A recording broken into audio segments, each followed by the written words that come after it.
Olá, bem-vindos a mais uma conversa. Hoje a gente vai fundo na Web3, mas assim, não só na teoria, sabe? Vamos olhar para os impactos, mais práticos mesmo, que já estão começando a aparecer. A gente se baseou em vários artigos, pesquisas, alguns estudos de caso interessantes. A ideia é entender como essa nova fase da internet está, de fato, mudando nossa relação com dados, com propriedade digital. Separar o joio do trigo, né? O que é promessa, o que já é real e os desafios, claro. E logo de cara a gente vê um contraste grande com a Web2, onde a sensação era que nossos dados eram a moeda, né? Exatamente. Na Web 2, o que a gente mais via eram plataformas centralizadas, né? Elas coletam, monetizam dados dos usuários e isso gera preocupação. Muita preocupação com privacidade, segurança. A Web 3, ela vem para inverter essa lógica. O ponto central, que aparece em várias fontes, é a descentralização. E a tecnologia-chave para isso é o blockchain. Aquele livro razão digital, distribuído, transparente. A ideia é devolver o controle dos dados para a pessoa, para o indivíduo. Isso não é só mais privacidade, não. Abre a porta para uma relação mais direta, sabe? Mais consensual com serviços, com marcas. Onde compartilhar dados é uma escolha sua, ativa, não uma condição que te impõe para usar algo. Entendi a ideia do controle de volta para o usuário, mas assim, na prática, no dia a dia, como que isso funciona? Qual a ferramenta que permite isso? E não tem o risco de ficar complicado demais para o usuário comum, que talvez nem queira ter toda essa responsabilidade de gerenciar as chaves, permissões. É complexo, né? Ótima pergunta. Toca num ponto crucial mesmo. A ferramenta-chave são as carteiras Web3.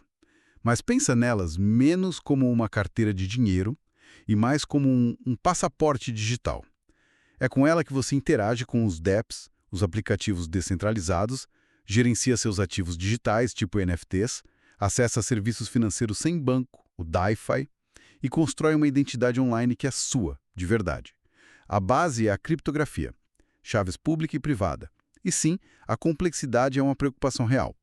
Por isso que a gente está vendo um movimento para além das carteiras não custodiais, onde só você tem a chave, tipo a MetaMask.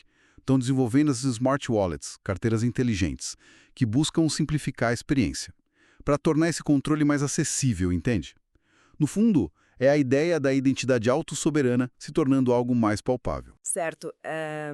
Um passaporte digital faz sentido. E onde essa ideia de controle vira propriedade mesmo, algo que as pessoas talvez já estejam até vivendo sem chamar de Web3. Imagino que os jogos sejam um exemplo bom disso. Aquele contraste com a sensação antiga de que a gente comprava item no jogo, mas ele nunca era nosso de verdade. Precisamente, jogos são um campo muito fértil para isso. O caso do Axie Infinity, por exemplo, é super citado nas fontes. Lá os jogadores colecionam, criam, batalham com as criaturas, os Axies, que são NFTs, tokens não fungíveis.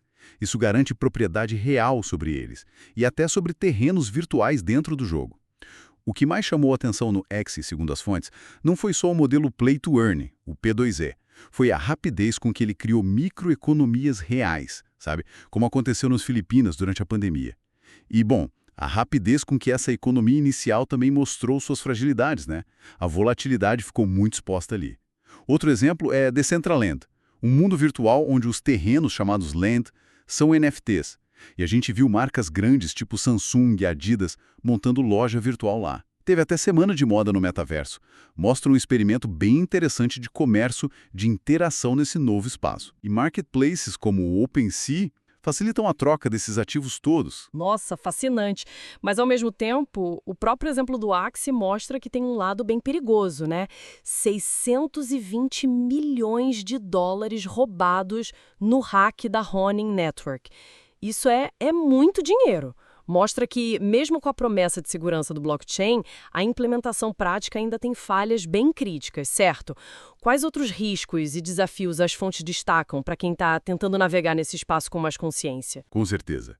Cautela é fundamental aqui. Os desafios são vários e estão bem documentados, sim. Primeiro, segurança e privacidade. Isso é crítico. Golpes de phishing são muito comuns. Tem risco de vazarem suas chaves da carteira.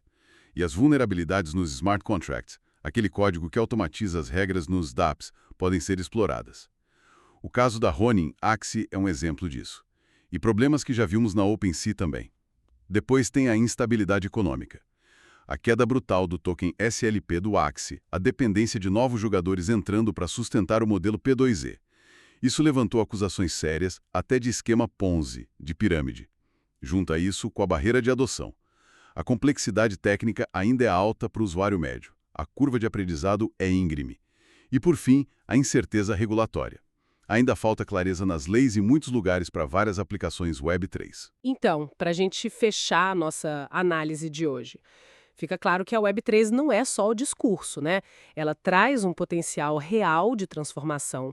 Devolver controle de dados, permitir propriedade digital de verdade, criar novas economias, mas, como a gente viu nas fontes, esses avanços vêm junto com riscos bem grandes. Segurança, volatilidade, usabilidade, não dá para ignorar. É um território ainda em construção, né? Exato. É um cenário de enorme potencial e, ao mesmo tempo, de desafios igualmente grandes. E isso deixa a gente com uma provocação final, acho, inspirada no que a gente conversou aqui. Pensando nessa devolução de controle para o indivíduo e na transparência que o blockchain possibilita, que outras estruturas centralizadas do nosso dia a dia, além das que a gente discutiu, poderiam ser assim fundamentalmente repensadas por essa tecnologia? Fica aí a reflexão.